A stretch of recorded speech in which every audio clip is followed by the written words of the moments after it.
Shalom, salam sadis, salam cuan. Ya, udah pada cuan kemarin ya. Rekomen udah pada naik.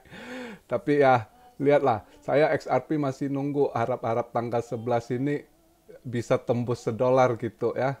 Mungkin ada kalian yang udah TP, saya nggak tahu lah ya. Ini inch saya lihat terbang juga 1 inch ya. Jadi lumayan lah ya. CHZ juga ini ya. Jadi lumayan. Hari ini gini sedikit saya bahas pertanyaan aja ya.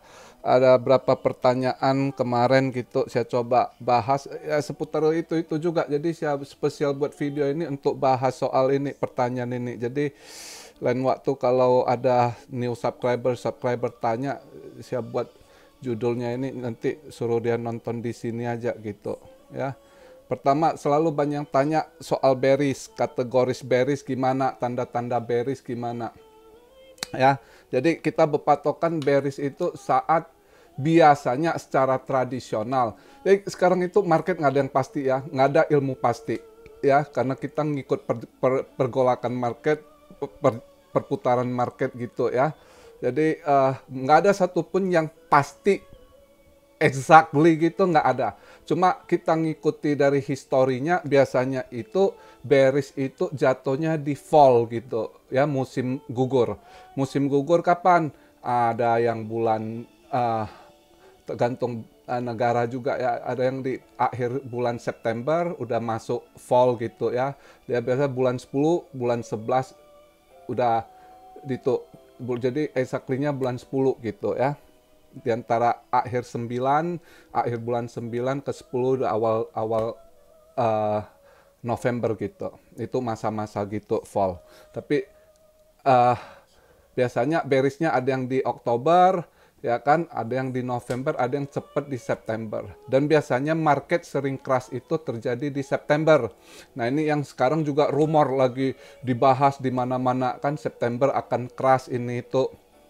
Pasti yang kalau udah lihat ini tahu lah ini crash bukan kripto aja, jadi ekonomi finansial dunia gitu ya, ekonomi dunia akan crash, jadi market saham kayak ya kan apa akan crash gitu. Jadi udah banyak semua expert ahli udah prediksi kapan aslinya terjadi kita juga nggak tahu, selalu ya namanya mereka prediksi ya kan, tapi mereka selalu wanti-wanti di September karena sering ininya jadi September ada yang juga takut gimana ini tuh, tapi saya pribadi kalau saya pribadi kayaknya saya lihat kali ini September masih aman, juga doa-doa September jangan dulu gitu ya. Kalau Oktober terjadi mungkin banyak yang istilahnya udah kejemput juga kriptonya, itu kita doa-doakan begitu ya kan. Ya, cuma gini, makanya saya selalu kenapa selama ini saya ini nggak mau suruh hold panjang lagi, karena kita lihat, karena kita tiap hari baca ya, kita terus belajar lihat perkembangan ekonomi itu ya kan bagaimana. Makanya saya selalu kalau kalian cuan saya suruh TP karena kita nggak tahu market tiba-tiba aja pum gitu crash gitu. Anda mungkin lagi tengah malam tidur tiba-tiba happen kayak kemarin kan crash gold itu, emas drop tajam itu. Itu bandar makan lagi itu leverage ya, ditekan habis ke bawah kemarin. Ya, itu yang trading leverage itu semua margin call itu. Itulah sekarang market begitu. Nah, itu ada kemarin tiba-tiba dihajar ke 1690 per ounce. Ya kan udah tuh untung dia ngeban lagi. Jatuh sekali dari Jumat kemarin jatuh. Tapi ya ini tunggu reversal lagi lah. Nah, itu ada yang tanya kok bahas emas sama ya market kadang begitu. Ya. Jadi nggak heran. Nah, udah dia jatuh begitu ya tunggu reversal. Nah, kalau sebenarnya jatuh gini yang ada duit mau beli ya di sinilah istilah serok lagi, buy dip ya. Kalau ada dana mau beli emas gitu ya, dia lagi turun begitu. Atau yang ini kalau ada yang bisa trading luar gitu ya, apa bisa beli ETF di luar, kalian boleh beli platinum itu. Karena saya tahu ada subscriber saya di sini ini orang kaya yang main gede juga gitu ya. Saya bisa kasih masukan, boleh itu platinum lagi jatuh. Kalau Anda mau istilahnya invest untuk akhir tahun, awal tahun 2000 untuk platinum boleh. Saya rasa akhir tahun atau awal tahun nanti platinum naik lagi gitu. Ya, itu masukan saya gitu. Saya lanjut lagi. Jadi soal bearish, biasanya gitu, dia bull, dia naik, ya kan? Nah, tiba-tiba udah jatuh, di situ kita harus out gitu. Makanya saya sekarang itu, saya selalu kan suruh kalian jangan banyak pegang koin, ya. Cukup yang fundamental atau yang udah ada event yang jelas-jelas. Kenapa saya selama ini saya suruh kita pegang yang jelas itu, kan ada yang kalian bingung, ada yang saya suruh hold, ada yang suruh saya TP. Hold itu cuma saya suruh yang udah jelas kita nunggu smart contract kayak Cardano gitu ya. Terus yang XRP, dan ini juga saya hold begini, maka agak bingung saya nyampaikan karena ada yang subscriber baru yang baru ngikutin. Saya selalu suruh jangan dulu, tunggu bearish, karena ada yang sudah lama ikut saya, mereka dari harga murah ada, nah itu saya suruh hold terus, tunggu sampai kelar gitu. Jadi mudah-mudahan kalian paham kali ini saya jelaskan. Jadi kalau kalian cuma baru ngikutin, kalian pasti bingung apa maksud. Saya nggak mungkin jelaskan dengan ini, saya udah jalan gitu, saya punya planning skenario saya udah jalan terus gitu. Jadi yang dari awal ngikutin saya, mereka udah tahu gitu. Nah, yang buat bingung kan sekarang yang baru-baru masuk gitu ya, sebulan 2 bulan kalian. Nah, ini saya sekali lagi jelaskan, kalau saya suruh hold itu banyak yang ikuti saya yang udah lama, mereka udah tahu karena kita kayak Cardano itu dari harga murah, ada yang dari 2.000, 3.000 satu Cardano gitu ya. Itu udah profit, udah itu saya suruh masukin profit, modal udah tarik. Jadi kita ada strateginya gitu. Ya, nah kalau sekarang banyak yang tanya, kok mau cicil ini itu, saya selalu bilang jangan-jangan, karena saya takut nanti market ini tiba-tiba mereka nggak jadi bull, mereka dump lagi. Skenario apa aja bisa terjadi, kita nggak bisa baca mereka 100% gitu. Cuma kita hati-hati, maka saya selalu begitu cuan gua suruh TP, ya kan. Nah misalnya yang kita tunggu smart contract, yaitu kayak Cardano yang udah dari awal kita itu kita nggak ini. Nah XRP juga yang udah dari awal beli murah gitu untuk hold, tunggu dia kelar sidang. Misalnya kalau belum kelar sidang udah masuk bearish, ya kita harus TP juga gitu, tunggu. Atau misalnya yang memang beli murah nggak takut gitu, misal kalau XRP Army banyak yang misalnya masih berapa sen belinya gitu ya, itu ngapain di TP, mau bearish ya biarin aja gitu. Nah yang harus TP misal kalian yang masuk udah $1 yang pernah nyangkut gitu, itu kalian udah harus CL gitu. Kalau udah bearish pun kalian harus CL gitu. Ya begitu tahu turun, udah tanda-tanda dia biasanya kan dump, jalan dikit, dump lagi. Kayak misalnya kalian yang udah ngalami yang bulan 5 lah gitu kan. Dia kan nggak, dia bulan 5 ke 6 terus gitu. Nah kita udah gejala satu gitu, kita udah harus keluar market gitu. Ya, pokoknya patokannya kalian lihat lah, yang udah ngalami bulan 5 kena dump, prosesnya ke bulan 6 gitu ya, kan udah banyak pikir bear gitu kan. Nah lebih kurang begitu. Jadi kalau kalian tanya saya, kalian udah ada satu bayangan buat kalian ya. Terus ada yang nah nggak mungkin terjadi bearish karena sekarang market udah 5 triliun dibandingkan dengan kasus Madoff gitu, atau ya yang Lehman Brothers kayak kan, itu beda gitu ya. Itu kalau yang kayak Lehman Brothers, Madoff itu mereka sudah lama yang saling bersangkutan itu, hutang piutangnya, putaran uang gua pinjam lu, saling pinjam udah berantai-rantai begitu. Itu beda keuangan finansial, begitu satu runtuh itu efek. Sedangkan kripto ini aset hampir sama, sekarang dia masih seperti emas gitu, perak gitu kan. Lihat aja emas lebih gede marketnya, 11 triliun, 12 triliun, 11 triliun lebih kalau nggak salah marketnya. Ini baru kalau kripto ini kan baru masuk 5 triliun gitu ya. Kalau emas sudah lama 11 triliun, kadang ya masa bearish juga, emas ada masa bearish jatuh kan, nggak market, karena beda, nggak ada hutang piutang, nggak ini, beda gitu. Jadi nggak bisa disamakan. Jangan bilang bearish itu nanti efek market beda-beda. Jadi kalau yang seperti Lehman Brothers, mereka di keuangan yang ada saling sangkut paut, pinjam meminjam antar bank yang berantai begitu. Jadi ini bisa efek. Nah kalau kripto kan individual, masing-masing punya apa invest gitu ya. Jadi beda gitu, nggak bisa disamakan. Kalau nanti dia bearish bisa efek ekonomi krisis, beda sekali kasusnya gitu, ya. Jadi bukan begitu cara lihatnya gitu, ya. Terus mau invest jangka panjang, kalau udah cuan dia berkali-kali saya udah sampaikan, kalau mau invest jangka panjang nanti saat bearish. Kalau misal kalian sekarang kayak yang udah ikut saya gitu, semua udah tahu dari awal udah cuan apa. Nanti di sebelum bearish kita kira-kira kalaupun kena sedikit dari bearish kita udah harus lepas keluar market gitu. Jual semua ya kan. Nanti tunggu dia bearish baru kita serok. Kan ada bayangan kan bulan 5 bulan 6 kemarin kalian lihat tuh harga koin BTC dari 64.000 jatuh sampai terakhir ini 29.000 gitu ya kan.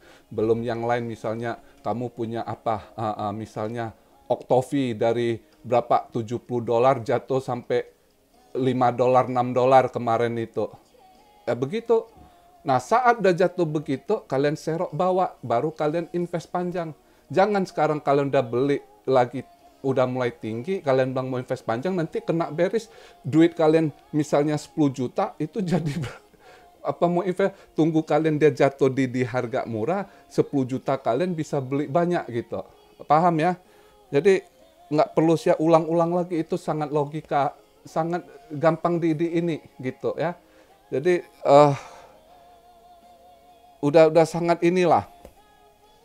Soal ini udah sangat gampang sekali gitu ya. Jadi saya harap kali ini jelas. Jadi kalau bearish kapan nggak ada pasti, ikuti aja lihat market perkembangan ya, biasanya terjadi di fall ya kan, ataupun nanti sekarang market berubah karena udah banyak yang masuk juga ya. Kemungkinan itu bearishnya udah short gitu, nggak panjang. Mungkin pun ini dia cycle ini lebih lama.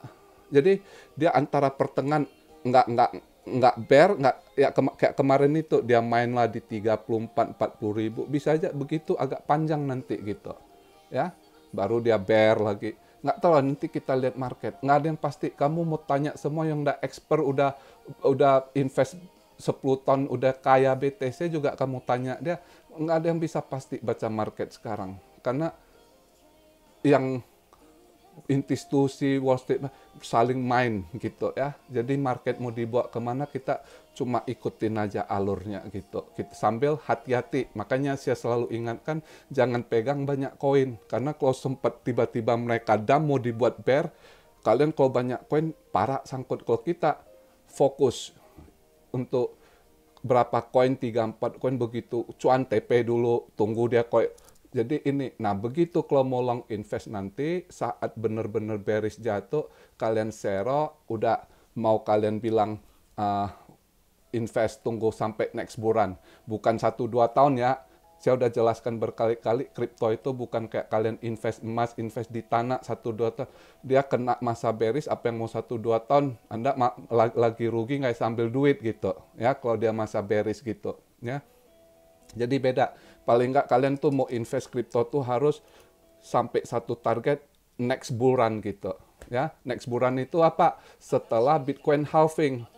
Selalu tunggu setelah Bitcoin halving ya. Misalnya tahun terakhir 2020 ya kan. Setelah 2020 halving, next year-nya 2021 itu pasti bull run. Nah, nanti juga ke depannya tahun 2024 itu halvingnya. Terus 2025 pasti dia udah run lagi gitu, karena dia itu kan masih hukum supply demand, makin berkurang dia makin naik gitu, makin mahal terbutuh ya kan. Jadi itu sedikit juga ada yang tanya, dia siapa kemarin yang nanya tadi ada ini kongres, dia ada ikuti kongres gini gitu ya. Ya itu masih ini, memang sekarang mereka banyak komunitas kripto marah gitu kan, lihat yang susun amandemen semua banyak yang udah ujur, yang all mine ya. Maka si Charles Hoskinson hari ini, Charles Hoskinson di videonya yang judulnya Shelby and Sozes itu, jadi di situ juga dia ngomel tapi ya dia komplain lah. Bagaimana yang buat undang-undang itu aja nggak ngerti komputer, nggak ngerti kripto, mau buat undang-undang gitu ya. Tapi anyway gini, ini masih panjang ya. Kalau kalian lihat ini bisa setahun mereka fight, 5 tahun, 10 tahun. Tapi intinya ini ya, nggak ada yang mau diperas dengan pajak pasti. Dan sekarang komunitas udah kuat ya. Kayak Charles Hoskinson bilang, tadi saya lihat bentar dia punya ini ya, Charles Hoskinson udah bilang kita siap fight gitu. Siap fight bukan aja nggak ya, komunitas semakin kita gempur, senat harus ini kan. Juga dia kantong juga siap. Dia udah bilang dia mau hire advokat, mau pakai advokat, siap buang uang juga untuk ini, merubah regulasi ini. Nah, kalau ada yang berani begitu, memang harus tampil. Kalau udah begini, nanti kita tunggu. Charles Hoskinson udah keluar kan, nanti kita tunggu. Soalnya misalnya si Coinbase, si Brian Armstrong juga udah nyelotek, tapi actionnya masih kurang. Nanti misalnya yang pengaruh FTX, si Sam, dia juga donatur Biden kuat kalau dia kasih pressure. Itu nanti ada perubahan. Jadi ini fight ini masih panjang. Bukan berarti sekarang pasal udah jadi, dia amandemen terus nanti. Ya enggak, memang ini satu nightmare, mimpi buruk untuk market kripto di Amerika. Tapi ini belum finish gitu. Masih bisa fight mereka, masih bisa masih banyak. Mereka bisa judicial review, bisa hire lawyer mahal gitu. Mereka punya dana kok. Dan komunitas ini udah kuat gitu. Jadi kita lihat aja perkembangan. Nggak usah terlalu ini. Tiap hari kalian pantau terus suruh saya ulas, mati aja, nggak ada kerjaan lain saya gitu ya. Jadi ikutin aja dulu, kalau ada penting saya bahas gitu. Kalau ini masih panjang gitu ya. Jadi itu aja. Terakhir satu lagi, sebenarnya saya malas bahas ini. Karena ini yang Muhammad Ikram atau apa, selalu tiap video tanya, kok tolong ngomong refuto. Gini, ini koin belum keluar, kamu suruh saya bahas, orang saya ini fokus ya ke tiap orang yang bisa dapat rezeki gitu, bukan harus ya bahas kalian suka punya kripto walaupun ini belum dibeli pun nggak bisa, orang belum bisa cuan Anda. Tapi gini, karena Anda telaten, saya terakhir saya kalau orang lain saya nggak mau review gitu. Jadi ini aja, karena kamu begitu sabar, begitu ini ya, akhirnya saya pikir ya udah saya kasih sedikit input buat kamu ya. Refuto ini sama saja juga nanti di Cardano juga sistem pembayaran. Jadi banyak nanti yang udah di situ kan udah jelas-jelas ada Koti. Saya rasa Koti lebih berperan gitu nanti ya. Tapi tergantung, ini sama aja bersaing kok. Ya sama aja nanti dia kayak AM gitu, AMP itu ya, AM itu ya.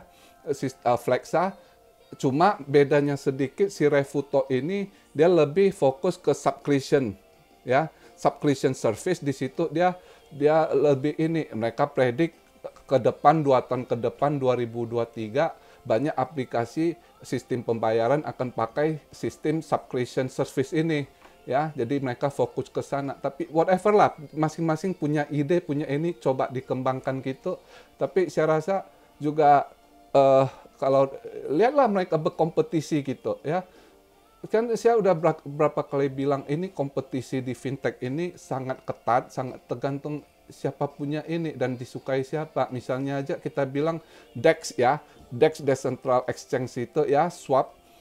Banyak sekali swap, nanti ya banyak juga yang tumbang gitu. Siapa yang bisa bertahan, yang punya dana, yang suka dipakai, itu aja gitu.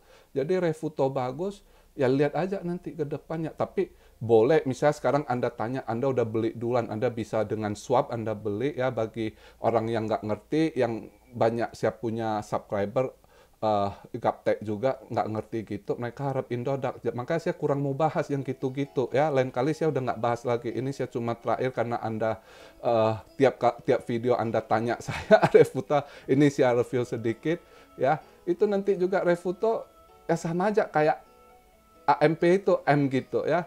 Dia harus bersaing gitu ya di sistem pembayaran dan di Cardano nanti di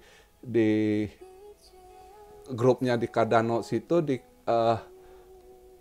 dia punya apa, nanti dia banyak juga bersaing gitu dengan Koti ya kan. Koti juga sangat ini, Koti bukan hanya sekedar kripto, dia juga pembayaran fiat currency juga ini. Koti malah lebih siap gitu sebenarnya ya. Tapi masing-masing cari market lah gitu ya. Cuma Anda mungkin udah duluan swap Refuto, nanti pas Cardano selesai smart contract, semua nyebrang, ya Refuto mungkin juga naik juga gitu. Ya tergantung lah, banyak. Kalau semua tanya saya satu persatu, nggak mungkin saya jawab kalian gitu.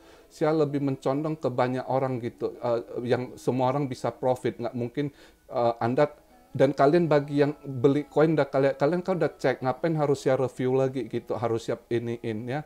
Jadi begitu aja video hari ini. Sampai di sini penjelasan saya supaya ada masukan, kalian juga ngerti gitu, ya kan? Salam Rio dari Tokyo. God bless you all. Be blessed, be blessed, be blessed. Immanuel, haleluya.